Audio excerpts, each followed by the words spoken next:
Hi there, Vanessa, Lanham-Day here, and I'm just starting week 2 of my 8-week body transformation, so I just thought I'd give you a bit of an update as to where we've got to. I'm doing this one today from my office, and I thought that was an interesting environment because I do run my own business. I spend a lot of time in my office, and that's probably part of one of the issues I have at the moment. Is about getting a bit more balance and having a better lifestyle, because I'm really aware that one of the contributory factors to perhaps making bad food choices is I spend all day working. I love what I do. I'm a business mentor and coach to small business owners, and then at 5:30, 6 o'clock I'll sort of stagger downstairs at the end of a long day, and I haven't really thought through what we're eating for dinner. Things are in the freezer, haven't bought in advance the stuff that I should have had, so I do definitely need to get that balanced out much better, and so certainly this last week I've been doing a lot better at that. It's really useful, the idea of my food diary there, so I'm kind of keeping a daily record, and I thought this time, I've done it before, I thought this time I'd do something really novel and write it in a way that's actually legible, and I know that sounds stupid, but actually it's just that care and attention and properly recording it rather than just scribbling down a sort of half-hearted description of what I've had. So being much more detailed and thoughtful about what I'm writing down has been very helpful, and I genuinely have left nothing off that. I talked about being a bit scared. That's probably too big a word, but certainly I had apprehensions, and one of those was the fact that I do enjoy gin and tonic, but the truth is I made a decision I wasn't going to drink. Certainly I've said for 2 weeks, and I'm pretty comfortable. We've got a big birthday weekend thing coming up middle of April, so at the moment my plan is I might break the alcohol ban for that weekend, but up until then it's been going really well, and I did, Fever Tree Light Tonic is actually a really lovely drink, and it has that kind of gin and tonic-y flavour. It feels like a grown-up sophisticated taste of an early evening, and I think it's more for me about saying that the working day has finished and the evening has begun, and that's kind of been represented by a gin and tonic. And does it really need to be? Probably not, but it is a bit hard to get that excited about yet another glass of water, so it's quite nice to have a little something there. But no, I think I've drawn a line in the sand, made a decision not to drink and to eat properly, and I think I'm really aware that I was just making stupid lazy choices. I made some shepherd's pie mix a few weeks ago, so I've got 2 or 3 versions of that in the freezer, and we got one out during the week, and instead of making a mashed potato topping for it, we used a sweet potato and some mashed cauliflower, and I mixed it all together, so we still had a lovely sort of crunchy, slightly potatoey mix top, with a nice crunchy top to it. It tasted very much like shepherd's pie, but it wasn't sort of dense potato. And it certainly has made me stop and think more about how to use vegetables as carbs rather than just going for the easy option, which I think I've just got into that habit of doing. And things like carrots, actually a whole carrot dipped in some hummus at 5 o'clock, or when I'm just feeling a bit low at the end of a day. It's a really tasty snack. It's got sweetness to it.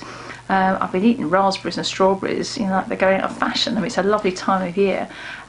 So I felt like I've had a really good week, and best thing, in the gym yesterday, and we were 1.3 kilograms down. I guess you always get a bit of that at the start of one of these things, so I suspect it won't move quite that swiftly moving forward, but that did feel like a really good boost.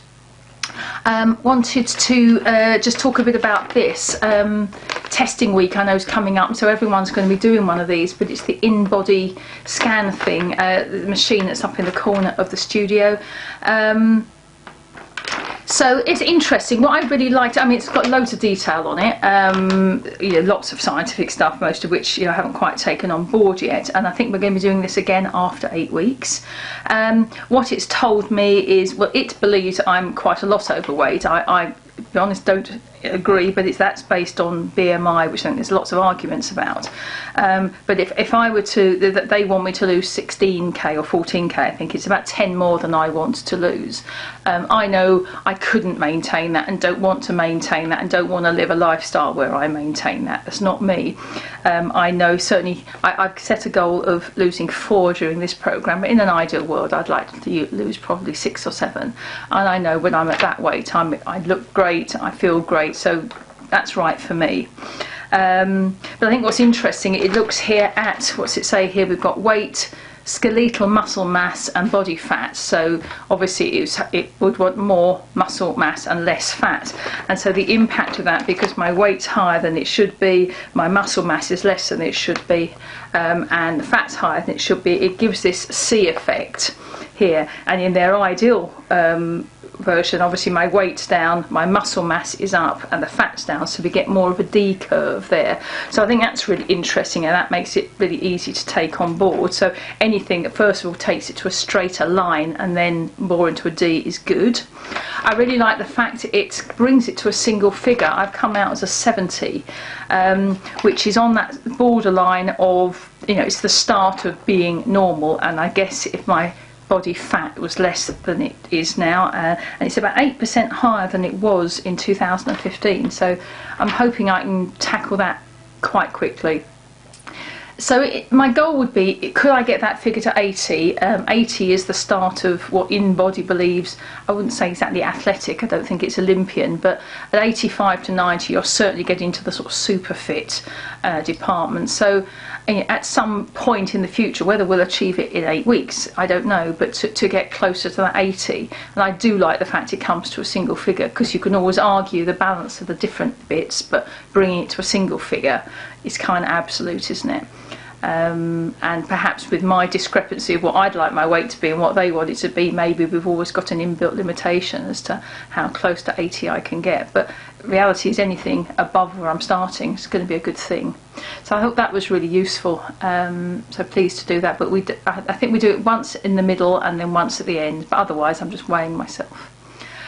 So it's been a really good week. I've been in the gym 3 times. I'm trying to get, I'm certainly going to do 3 every week, added in a Saturday, and I'm going to try and do a 4th one midweek, but you know, with a busy business, finding another time during the day to go is harder, so it's about finding sessions that work.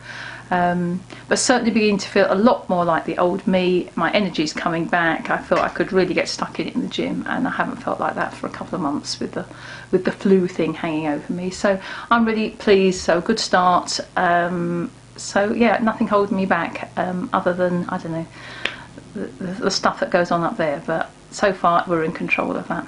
So I look forward to reporting back next week. Cheers then.